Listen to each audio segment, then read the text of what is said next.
Hi friends, hello అండి అందరికీ. ఈ వీడియోలో మనం గుమగుమలాడే గుత్తి వంకాయ కర్రీ ఏ విధంగా ప్రిపేర్ చేయాలో చూసేద్దామండి. ఈ గుత్తి వంకాయల కర్రీని మనం అన్నంలోనికి కానీ చపాతీలోనికి కానీ టేస్ట్ చేయొచ్చండి. టేస్ట్ అనేది చాలా బాగుంటుంది. ఇక్కడైతే నేను సింపుల్ వేలో ఏ విధంగా ప్రిపేర్ చేయాలో చూపిస్తాను. ఎర్లీ మార్నింగ్ మనం పిల్లలకి క్యారేజ్లో కూడా పెట్టడానికి వీలుగా స్పీడ్గా అయితే ప్రిపేర్ చేసేయచ్చండి. లాంగ్ ప్రొసీజర్ అయితే ఏమీ ఉండదు. సింపుల్ వేలో అయితే ప్రిపేర్ చేసేయచ్చు. ఈ గుత్తి వంకాయల్ని మనకి దొరికినప్పుడు కంపల్సరీగా ఈ వంకాయలతో అయితే గుత్తి వంకాయ కర్రీని అయితే అందరూ ట్రై చేయండి ఫ్రెండ్స్. సో ఎమ్మి ఎమ్మి టేస్టీ గుత్తి వంకాయ కర్రీ ఏ విధంగా ప్రిపేర్ చేయాలో ఇప్పుడు మనం చూసేద్దామండి. ముందుగా అయితే మనం ప్రాసెస్లోకి అయితే వెళ్ళిపోదాం.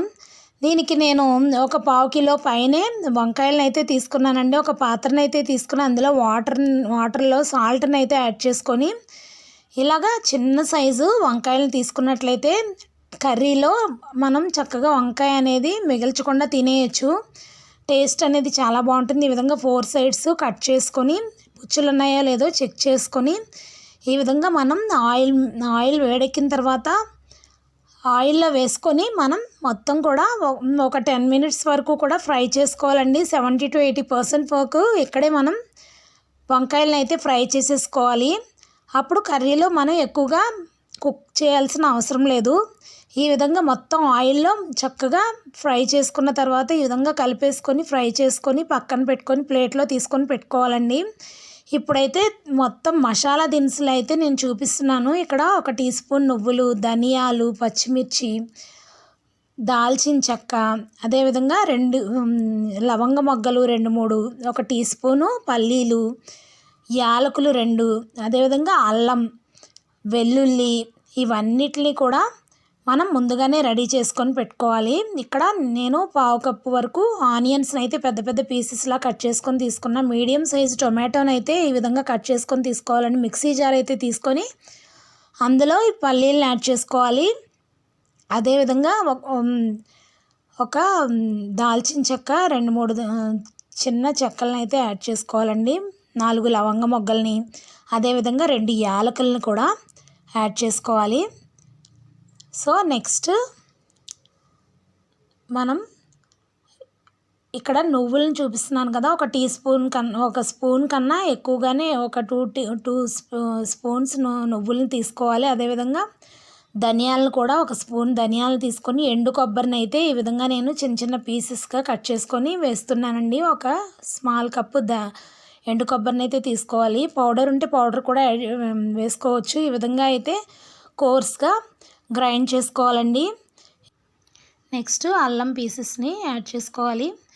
అదేవిధంగా 2 పచ్చిమిర్చిని అయితే యాడ్ చేసుకోవాలండి. వెల్లుల్లిని కూడా యాడ్ చేసుకోవాలి. అల్లం వెల్లుల్లి పేస్ట్ ఉంటే దాన్ని కూడా యాడ్ చేసేసుకోవచ్చు. లేకపోతే ఇలా విడివిడిగా అల్లం వెల్లుల్లి రబ్బలను కూడా వేసుకొని పచ్చిమిర్చిని కూడా యాడ్ చేసుకోవాలి. Next tomato, medium size tomato cut చేసుకొని పెట్టుకున్నాను కదా, ఆ పీసెస్ని కూడా యాడ్ చేసుకోవాలండి. ఇప్పుడు ఆనియన్స్ని కూడా ఒక 1/2 కప్పు వరకు ఈ విధంగా పెద్ద పెద్ద పీసెస్లా కట్ చేసుకొని వేసేసుకోవాలి. నెక్స్ట్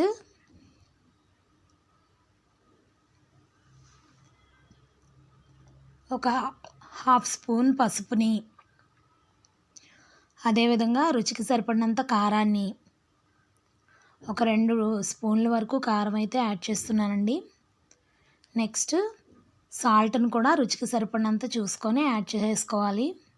ఒక 3 స్పూన్స్ సాల్ట్ని అయితే యాడ్ చేశాను. మనం కావాలంటే సాల్ట్ తర్వాత అడ్జస్ట్ చేసుకోవచ్చు. ఈ విధంగా అయితే గ్రైండ్ చేసుకొని మసాలా పేస్ట్ని అయితే రెడీ చేసుకోవాలండి. మెయిన్ ఈ పేస్టే మనకి కర్రీలో టేస్ట్ అనేది. సో ఈ పేస్ట్ అనేది ప్రిపేర్ చేసుకుంటే కర్రీ ప్రిపేర్ చేయడం చాలా ఈజీ అండి. ఒక కళాయిని అయితే స్టవ్ మీద పెట్టుకొని ఆయిల్ వేడెక్కిన తర్వాత ఆయిల్లోనికి ఈ మసాలా పేస్ట్ మొత్తాన్ని కూడా వేసుకొని పచ్చివాసన అంతా పోయే వరకు మంచిగా చక్కగా ఈ దినుసులన్నీ కూడా మనం ముందుగా ఫ్రై చేసుకోలేదు కాబట్టి ఆయిల్లో చక్కగా ఎక్కువసేపే మనం ఈ పేస్ట్ మొత్తాన్ని కూడా ఆయిల్లో మంచిగా స్టవ్ సిమ్లో పెట్టుకొని ఈ విధంగా ఫ్రై చేసుకోవాలండి. మొత్తం ఆయిల్ అంతా సపరేట్ అయ్యేంత వరకు కూడా ఈ విధంగా కలుపుకుంటూ మనం ఫ్రై చేసుకోవాలి. ఈ మసాలా అనేది మనం ఫ్రై చేసుకున్న దాన్ని బట్టే కర్రీకి టేస్ట్ అనేది వస్తుంది. అదేవిధంగా ఆ టెక్స్చర్ అనేది కూడా మనకి వస్తుందండి. సో మొత్తం కూడా ఆయిల్ సపరేట్ అయ్యి ఈ విధంగా ఫ్రై చేసుకున్న తర్వాత కరివేపాకును కూడా యాడ్ చేసుకోవాలండి. నేను కొత్తిమీరని అయితే ఇక్కడ వేయలేదండి, నా దగ్గర అవైలబుల్గా లేక వేయలేదు. మీరు కొత్తిమీరని కూడా మనం మసాలా పేస్ట్ గ్రైండ్ చేసుకునేటప్పుడే వేసేసుకోవాలి. సో ఈ విధంగా మొత్తం కూడా మసాలా పేస్ట్ అంతటినీ కూడా ఆయిల్లో ఫ్రై చేసుకున్న తర్వాత ఇప్పుడు ఈ స్టేజ్లో ఉన్నప్పుడు మనం ఆల్రెడీ ఫ్రై చేసి పెట్టుకున్న వంకాయలు ఉన్నాయి కదండి, వాటిని వేసేసుకోవాలి. ఇప్పుడు మొత్తం అంతా కలిసే విధంగా ఒకసారి అయితే కలిపేసుకోవాలి.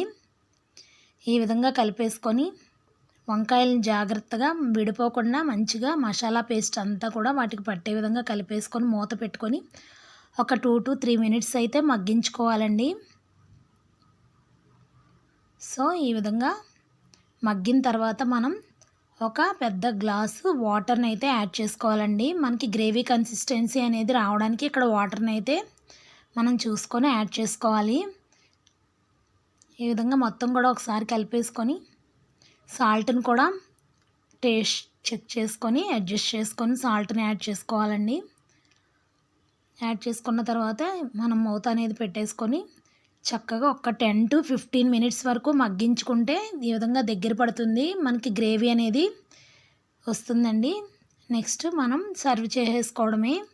ఇది రైస్లోనికి వేడివేడి అన్నంలోనికి గుత్తి వంకాయ కర్రీ వేసుకొని తింటే టేస్ట్ అనేది చాలా బాగుంటుందండి.